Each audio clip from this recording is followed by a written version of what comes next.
There was a sixth semester student named Dila who had been accepted as an intern at a company.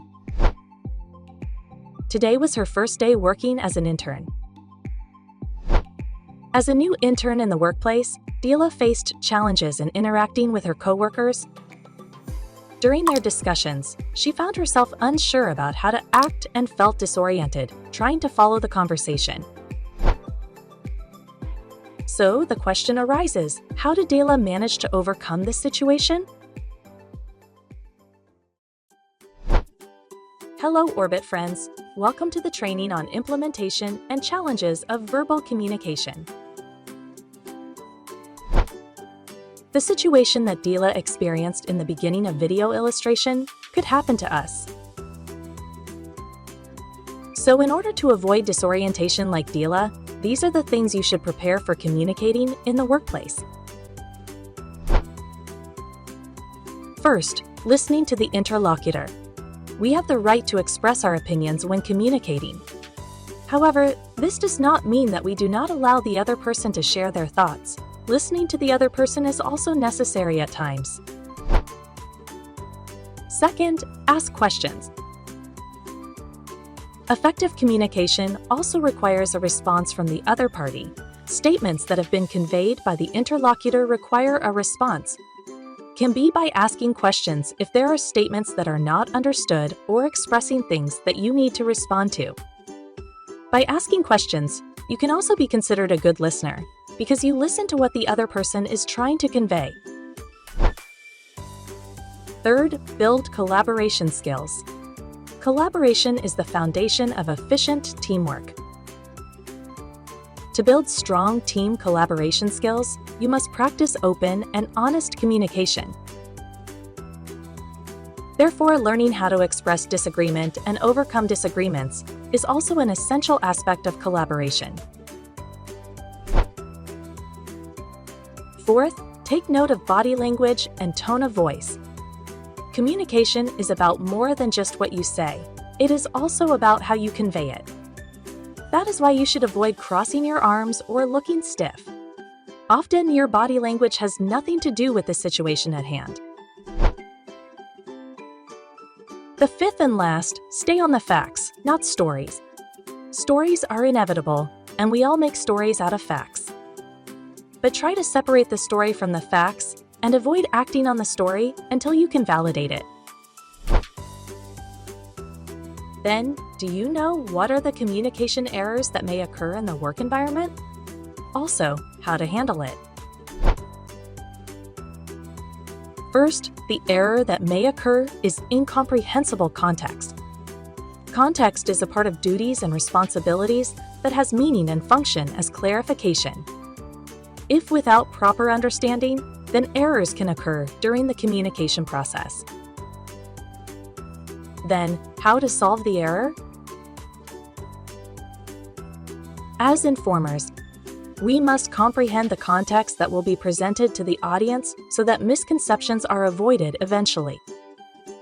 And as a recipient of information, if there is a context that is unclear, it is preferable to communicate with the informer again about the purpose and intent so that everything is obvious.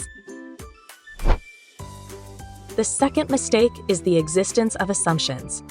Assumptions in workplace communication can occur when certain aspects are assumed to be true, but never checked, and this can happen at any point of the communication cycle. In handling it, we can reduce assumptions that are not based on existing research or facts. Assumptions are commonplace in the business for strategy and decision-making based on certain standards. The third is obscurity. Obscurity, or ambiguity, happens when the message is not fully sent by the messenger, or when the recipient of the message fails to ask a clarifying inquiry after receiving the message. Obscurity can make a task more difficult, reduce one's capacity to make decisions, and solve small or major problems. To deal with it is by means of intensive communication to identify problems clearly using specific and concrete language. The fourth, information overload. Sometimes having an abundance of information isn't beneficial. The primary reason for miscommunication in business often stems from an overflow of information. This occurs when messages are conveyed through numerous interactions over an extended duration, eventually accumulating to the point where essential information retrieval might be overlooked.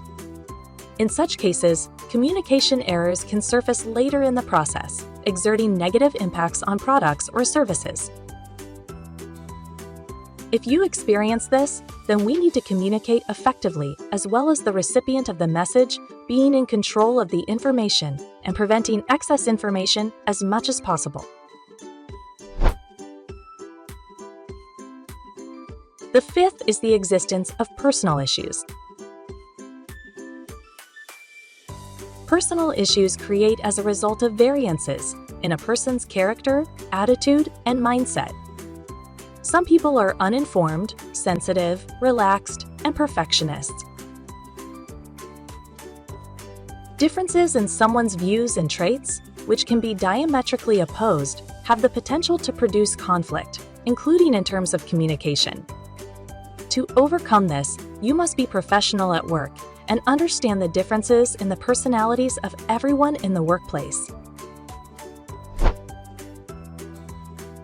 The sixth and final mistake is don't want to listen. During the meeting, there were parties who raised ideas, and then there was a disagreement. Therefore, there were parties who did not want to listen to the discussion.